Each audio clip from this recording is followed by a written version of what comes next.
है कि बच्चा जब अंग्रेजी सीख जाएगा तो बड़का विद्वान हो जाएगा। दुनिया में इससे बड़ा झूठ कोई दूसरा है नहीं। कोई भी देश ऐसा नहीं है दुनिया में जिसने अंग्रेजी भाषा में सब कुछ करके तरक्की की हो। दो देशों के उदाहरण तो मैं दे सकता हूं जिनको मैंने देखा। फ्रांस, इतना जबरदस्त उस देश ने, यूरोप के शब्दों में कह रहा हूं, मैं मेरे शब्दों में नहीं कहता, हालांकि मैं मानता नहीं कि उन्होंने कोई तरक्की और विकास किया, लेकिन अगर यूरोप के शब्दों में, संदर्भों में देखें तो फ्रांस ने बहुत तरक्की की है, बहुत विकास किया। पूरे फ्रांस में अंग्रेजी में पढ़ाते नहीं बच्चों, फ्रेंच में ही पढ़ाते। जापान में जाइए, छोटे बचपन से लेकर और हायर एजुकेशन तक सब जापानीज में पढ़ाया जाता है। जर्मनी में जाइए, बचपन से मातृभाषा जर्मन है। इटली में जाइए, मातृभाषा इटालियन। हॉलैंड में जाइए, मातृभाषा डच है। किसी भी देश में जाइए, लैटिन अमेरिका के देशों में जाइए, वहां भी अंग्रेजी नहीं है मातृभाषा में। दुनिया में अंग्रेजी नाम की मातृभाषा तो कुछ जमा 4, 5 या 6 या बहुत तो 10 देशों में, इससे ज्यादा है नहीं। और जिन देशों में अंग्रेजी वाली भाषा है उनकी कोई तरक्की हो नहीं रही है। अमेरिका की यूनिवर्सिटीज में जितने टॉपर्स निकल रहे हैं पिछले 10 साल से, वो सब नॉन अंग्रेजी वाले हैं, ये ध्यान रखिए।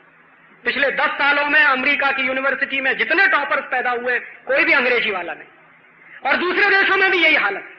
ये बहुत बड़ा भ्रम है हमारे मन में कि अंग्रेजी सीख जाएगा बच्चा तो उसकी कुछ तरक्की हो जाएगी, ऐसा कुछ नहीं है।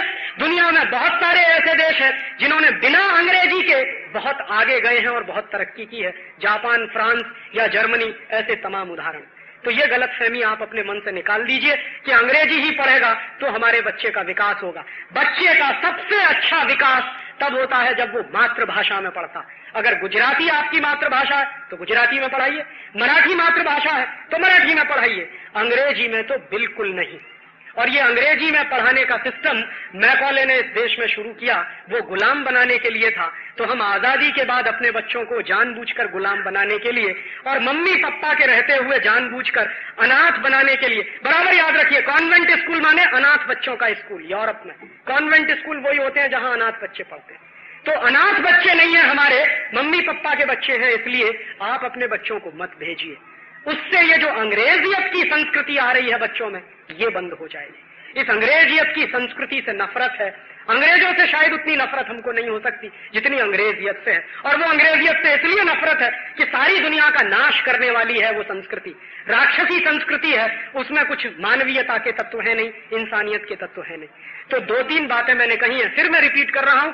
घर घर में स्वदेशी, अपने अपने बच्चों को मातृभाषा के स्कूल में भेजिए, अंग्रेजी के चक्कर से बाहर निकालिए। आपका बच्चा ज्यादा बुद्धिमान बनेगा, ज्यादा तर्कशाली बनेगा, ज्यादा विवेकशील बनेगा अगर मातृभाषा। और अपने अपने घर से टेलीविजन की ये जो दुष्चक्र है उसमें से आप बाहर निकलिए, बच्चों को बाहर निकालिए, इस देश का बहुत बड़ा कल्याण हो जाएगा। आप ये पूछ सकते हो कि राजीव भाई, आपने ना तो वोट मांगा और ना आपने नोट मांगा। ना मैं आपसे वोट मांगने आया, ना नोट मांगने आया, मौसम तो वोट का है और नोट का है। कल चुनाव होने जा रहा है, फिर भी मैं ये बातें नहीं कर रहा हूं। बहुत लोग आते होंगे आपके बीच में, बड़े अच्छे भाषण करते होंगे, अंत में कहते होंगे मोहर लगा दीजिएगा हमारे इस निशान पर। तो मैं वो कहने आया नहीं, कभी आऊंगा नहीं। फिर मैं आपसे कुछ मांगने आया। मुझे आपका समय दान चाहिए, आपके जीवन का कुछ समय चाहिए। ना वोट चाहिए, ना नोट चाहिए, आपके जीवन का समय चाहिए। तो आप क्या करें?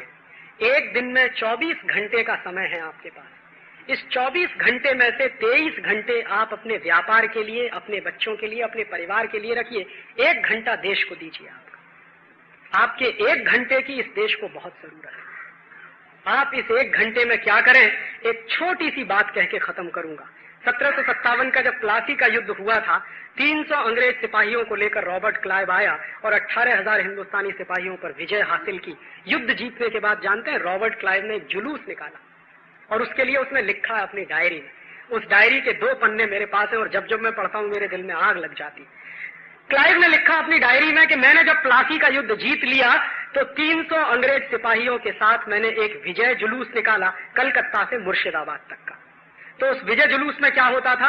क्लाइव घोड़े पर बैठकर आगे आगे चलता था, उसके पीछे 300 सिपाही चलते थे।